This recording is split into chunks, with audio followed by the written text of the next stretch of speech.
Today, Detective Bob will be competing with Miley and Jake, and their task is to find the DNA mutation with the given cancer cell sample.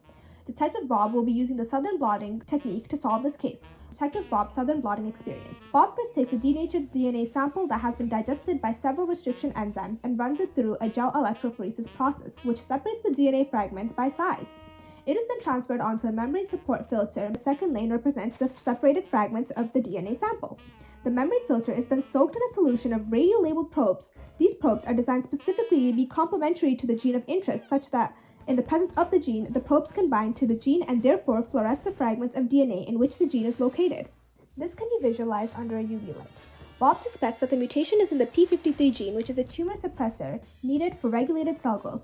If this tumor suppressor is present in the genome, then you can expect one band to fluoresce. In this case, let us consider this third band, the fragment in which the gene is located. If the gene is present in a smaller quantity or is not present, it would fluoresce at a lower intensity or not fluoresce at all. The number of binded probes are proportional to the number of gene copies.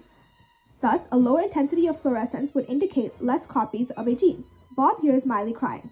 Seems as though her gel electrophoresis has failed the smeared RNA fragment. Miley used Northern blotting, which assesses the presence or absence of a gene based on the number of mRNA transcripts.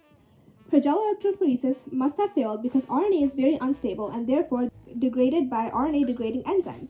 Good thing Bob uses DNA in Southern blotting, as DNA is much more stable. Let's take a look at Bob's results. In the fragment where the p53 gene should have been, there is no fluorescence, which indicates the absence of a gene.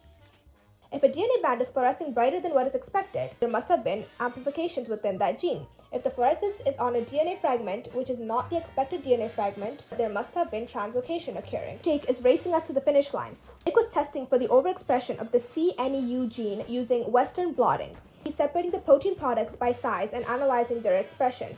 Although his results make it seem as though he identified an amplification, it turns out Jake used antibodies that were not very specific to the target proteins and ended up binding to non-target proteins as well. Southern blotting, the probes can be designed to specifically be complementary to our gene of interest. Let's talk about some limitations in Bob's technique. Southern blotting is very labor-intensive as it contains many parts including the DNA preparation, gel electrophoresis, and more. Another downside of Southern blotting is that it cannot detect base pair mutations.